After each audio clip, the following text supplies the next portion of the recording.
No. But I just think there's a common narrative that runs. Someone being shot around here, John. Yeah. It's the what do you call it? Oh, John nearly smashed your glasses. You're good if we could see it, because that's the end of the Great North Exhibition. It's quite apt that we're here talking about art, John. It's quite apt that we're here talking about art, and we can hear the fireworks in the background. It's almost all took a surreal twist, hasn't it, John? Is that the end of the Great North? Is that the end? Surreal. Surreal. I'll talk to you about surreal, Cliff. Can you shut up, please? I'm making a documentary.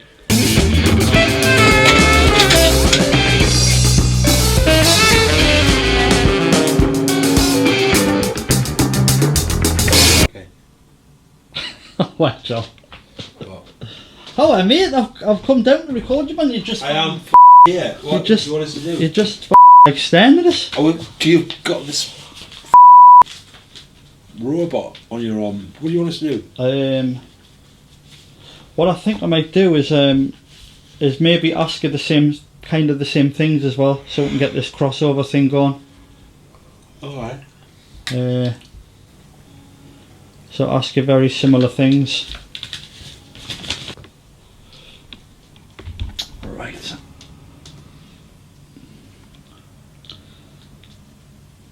Right. So what we want, John? We want a bit of space so we can like walk in and in and out. So kind of just like you kind of just sit in the chair, can you?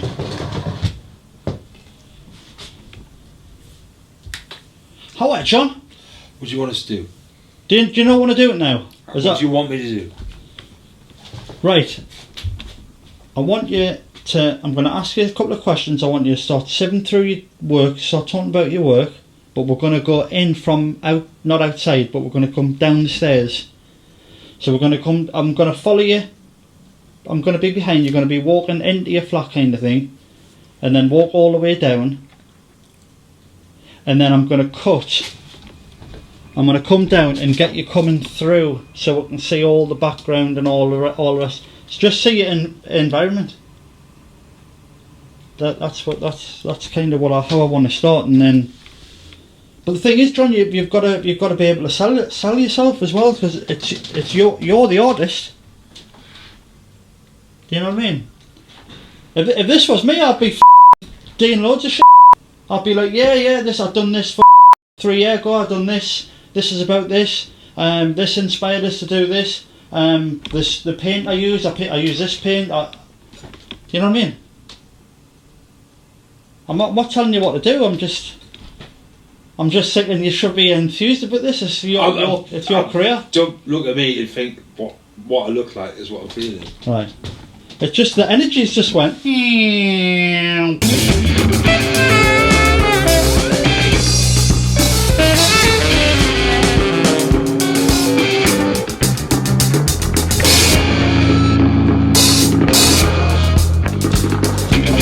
John. Hi. So, you're back. How come you're here? I've been getting some mushrooms, essential food items, some thirst quenchers, some natural beach ranchers, and some supplements, A, B, C, and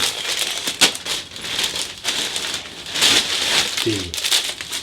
D, which stands for carrots. And I always like the way plastic bags these days leave a little dropping inside that you can eat. I think it's marvellous. What's that? Mushrooms.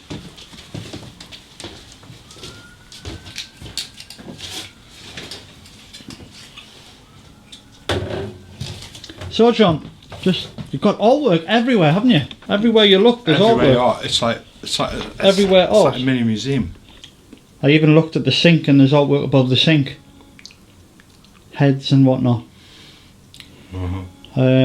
What's next then? What are you working on now? I mean, have you got anything planned the next few weeks with art, or? Well, unfortunately, I'm one of them artists who works for no reason, for nothing. I just make art, and it usually sits around the place until I smash it or it gets smashed. You might be on the verge of discovering the next artistic genius, or you might just be looking at another neurotic painter. I also make music. This is a song I wrote about Cat Stevens. I've been sleeping on a Cat Stevens. Cat Stevens, Cat Stevens. Sleeping on a swallow on a Cat Stevens. Cat Stevens, Cat Stevens. If I ever was Cat Stevens, I probably wouldn't change my name. But if my name wasn't Cat Stevens,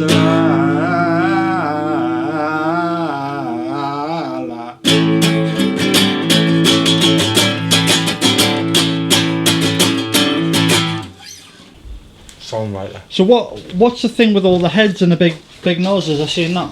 Oh, well, big noses and heads. Obviously, I'm trying to, you know, get something common with the average person who's got a big nose or a head. So I don't know. Yeah, I don't know. How much, John? You've got to be able to talk about the work. Well, you can't really answer. You can't really answer like what. I can't really. I feel slightly. You can't answer why you do something. It's just. You just do it. You kind of, but there isn't. Obviously, there's a reason, but I'm not 100% sure what it is. But there's reasons why you do stuff. But what's the process though? I mean, where it's obviously clear, but where do you get that done? Where do you do it? Where you haven't got a kiln, have you? I have, mate. I've got 2 juicy kilns. Do you want to have a look? Hold on, let's see the kilns. Come in at the kiln room then.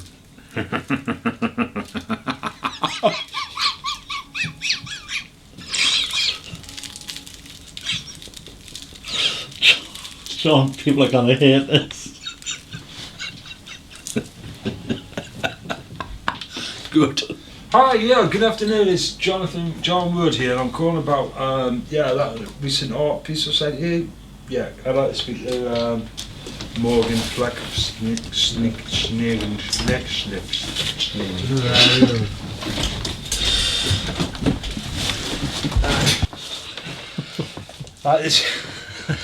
This used to be my bedroom. I thought it did, yeah. Yeah, oh, look, that's the painting. That's the painting you love, yeah. Yeah. I'll buy that one day off you, John. Will you? Yeah. Maybe you sound it. Well, you better buy it now because it's gone cheap now. And yeah, it's £5. And yes, it's come, it'll be worth a lot more. So, if you could put a deposit now down of like, I'd say 30 grand, it's yours. No problem, John. Excellent. Yeah, so as you can see, I've been fairly busy over the weeks and years.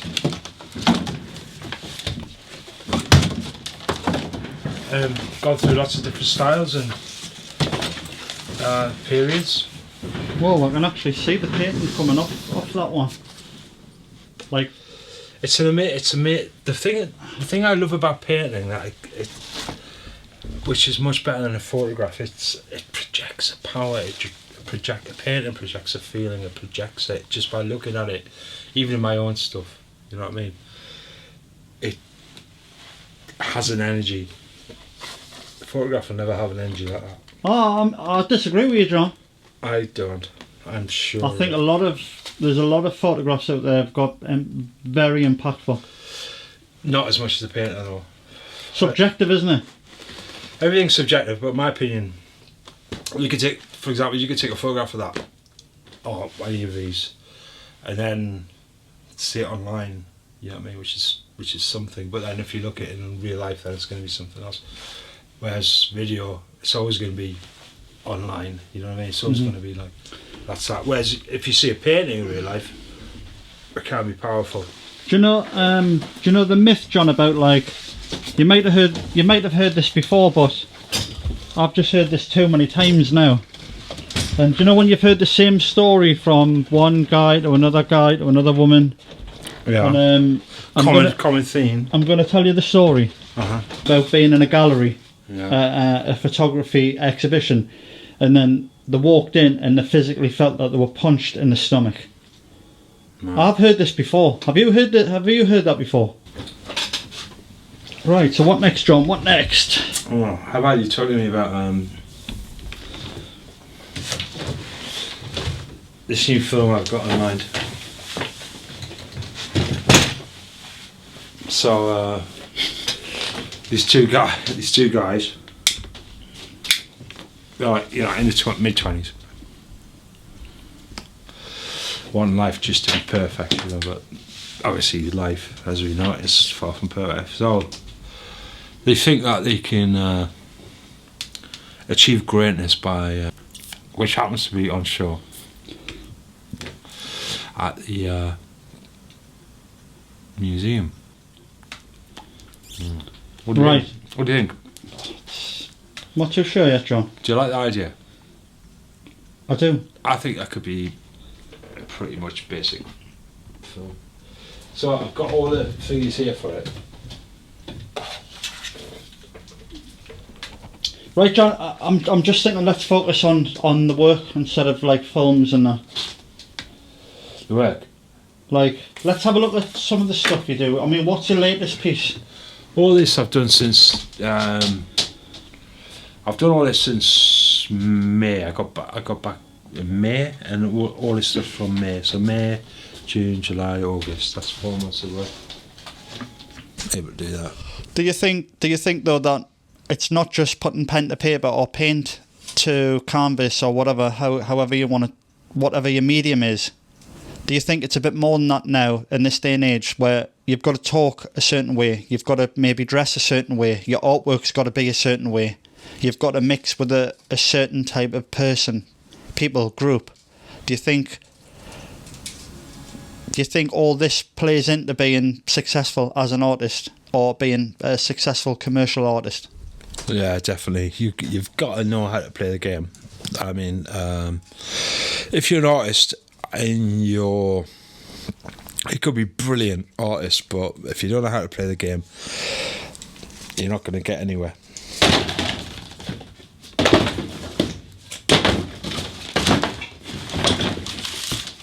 Well, a lot of work on that, John. Yeah, you can say that. This is what 3 months. May, June. It got into eyes a bit. There's a lot of eyes, John. Yeah, eyes are very important because like, if you didn't have eyes, then like, it's probably a finished piece there. Let's go boiling bullets. So what's this one? This one? Yeah. Hold on. This one is well, it isn't really. I guess just playing with. It's almost like a graffiti piece, isn't it? Right. Yeah. We're gonna go back a bit, John. I'm gonna take you back. I'm gonna take you back artistically. I'm aware that you went to San Francisco. That's right. Can you tell us a bit about why you went there? Who were you with? Did you go there because there was a bit of an art scene happening in there and you wanted to be involved, or was there just a friend that you wanted to see and just chill out, or what happened? Well, Cliff, I was living in Los Angeles at the time, and I'd been out there for about 9 months, and you know, I was a bit of a psycho derelict wandering around and taking lots of sort of new age heliotropics and psychotropics and what have you, and I thought it's about time for a change. And I had this dream that I was walking through San Francisco and it was winter and there was actually snow in the air, and I was with this beautiful crowd of people, and I just thought, I've got to go there. And I went there, and yeah, dream come true. It was amazing time, San Francisco. Met a lot of creatives, done a lot of artwork, got into street art before street art was even recognised as street art. Street art, that is, not graffiti. So yeah, You've got to hold the mic to you. San Francisco, yeah, brilliant. Recommend to anyone, except not now, because it's all changed. Yuppies. But I was trying to, I don't know, wheel and wall. I used to fuck with adverts. I used to just try and create an artistic atmosphere wherever I went. You know, I'd be like kind of doing things out of the normal, out of the ordinary rather. Around what year was this? This was around the early 90s. Wouldn't it have that been around Jean-Michel Basquiat time? Maybe early 90s, late 80s? I'm not sure when he died, but it probably might have been alive around then. Yeah, but he died quite young. He died when he was 27, didn't he? So he was 27 club. But it might have been. I'm not sure. Because I'm sure I've said this in the past, I've seen some of your work and there's got a resemblance, or whoever came first. Do you know what I mean? Because I remember you both being around at the same time, like maybe New York at the same time. Is that right?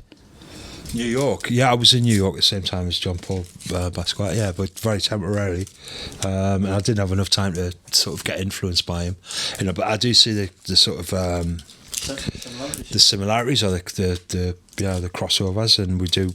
I always think of him as an outsider artist with a good eye for colour, and I like to think I was the same. John, see this painting is above your bed. I mean, what's the importance of that painting above your bed?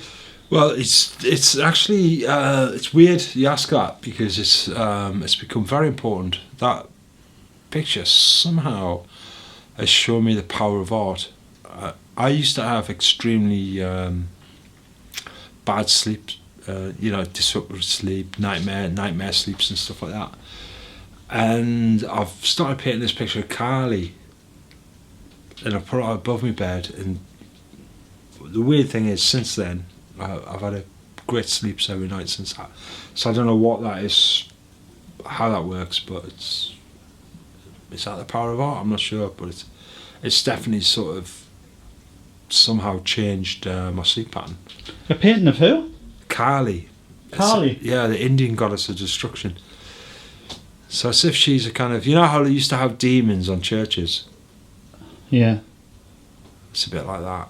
Ghosts, spirituality, spells and protection. And I believe there's a whole other world that is possibly operating, and I think it probably is, and it's like another world, and it's a world of spirits, and it's a world of things like demons, and a world of, all that trippy shit that you tend to shrug off as bollocks. Mm-hmm. I think that's going on. I think it possibly could be going on. Whereas a lot of we get influenced by a lot of and there's things as bad spirits, and yeah, definitely, for sure, it's going on. How can I say it's a fact? I can't, but it's. Have you had any profound things that have happened to you and you've made you stop and think, whoa? Like, for instance, I was chatting to Ben a few years ago, and he says he used to see a lot of things in his room, like dead prostitutes, and has he told you about that? Like prostitutes that just went missing, and then they would come back as spirits in this, like, he used to sleep in like an old brothel or something. In is it Phnom Penh? Phnom Penh. I just thought he might have shared that with you, but obviously not. Hasn't. Right, yeah, the spirituality thing. The only story I've got about that is when I was doing. You have to speak up a bit higher. When I was doing a Vipassana course in Hereford, which is like a 10-day silent retreat, I met a guy who reckoned he was highly in tune with the spirits and stuff, and obviously I've always taken that with a pinch of salt, but there was one night we sat up and it was about 2 o'clock, and he was telling me all about how he experienced stuff, and it was pretty full on. And then I got this sense of something passing through the room, like maybe it's as if we're underwater and a massive fish sort of swam past where. But it was an invisible fish, and you just got a sense of something going past you. And he said that, oh yeah, something going through the room right now, and I felt it. And which led me to think that maybe everything else he's talking about could be actually real as well. So I think we're like two fish bowls swimming in a fish bowl or something, you know what I mean? We're not two lost souls swimming in a fish bowl. Yeah, we're like two lost souls swimming in a fish bowl. Pink Floyd. Like Pink Floyd, we're like Pink Floyd. And it's like you can't say that we know everything. You can't say that you know nothing, but I think you've gotta be careful. Have you transferred any of these feelings, ideologies into your work, John? Yes, all the time. I mean, it's all about, all my work's about, a lot of my work anyway, is about, let's say, transmission, transgression, transformation from one thing to the next, you know. And so like, because it's scientifically proved that everything's connected now. It doesn't seem to make, you know, is less sense than it used to. But we are all basically fizzy little atoms with. Yeah, that's what I think. I mean, I'm sorry, I'm going to have to let you go now.